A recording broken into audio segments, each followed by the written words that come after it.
ভূমিকম্প কেন হয়? আগে পরে কী পরিবর্তন দেখা যায়? প্রাণীর আচরণ, পানির অস্বাভাবিকতা, ঐতিহাসিক তথ্যসহ ভূমিকম্প নিয়ে ১২টি বিস্ময়কর তথ্য আজ আপনাদের জানাবো।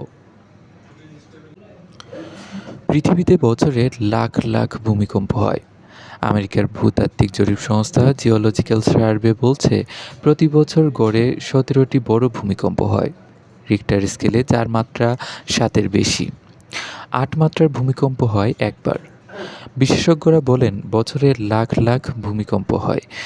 এর অনেকগুলো বোঝাই যায় না, কারণ সেগুলো হয় প্রত্যন্ত এলাকায় অথবা মাত্রা থাকে খুবই কম। ভূমিকম্পের কারণে দিনের দৈর্ঘ্যে আসতে পারে তারতম্য।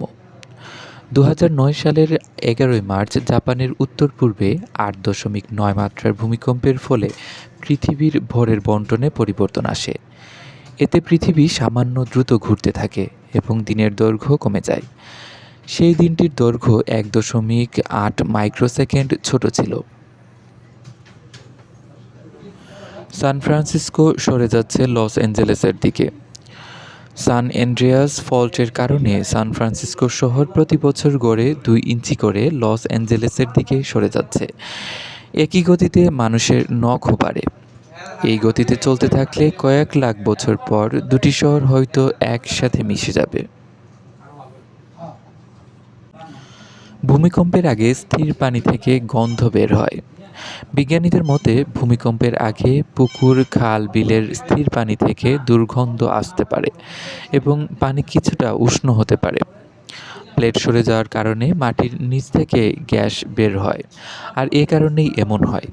এতে এলাকার বাসিন্দা ও প্রাণীদের আচরণেও পরিবর্তন দেখা যায়। ২০০৯ সালে এক ভূমিকম্পের আগে ইতালি থেকে এক প্রজাতির ব্যাঙ উধাও হয়ে যায়। ভূমিকম্পের পর তারা ফিরে আসে।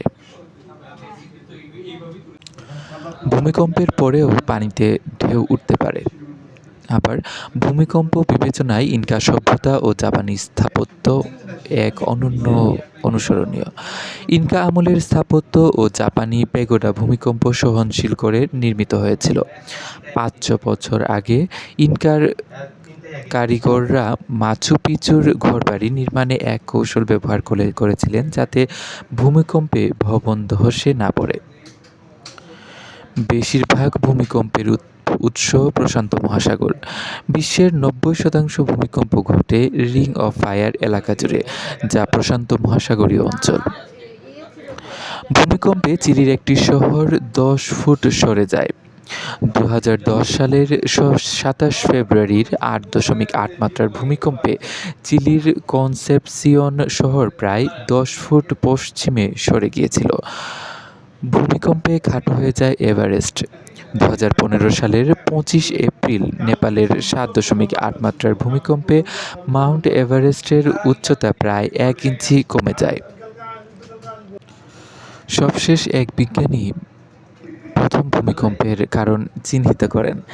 ১৮০০ সালের শুরুর দিকে ব্রিটিশ প্রকৌশলী জন মাইকেল ভূপৃষ্ঠের নিচে শিলাখন্ডের অবস্থান পরিবর্তনই ভূমিকম্পের কারণ একথা প্রথম ব্যাখ্যা করেন। তাকে ভূকম্পনবিদ্যার অন্যতম জনক বলা হয়।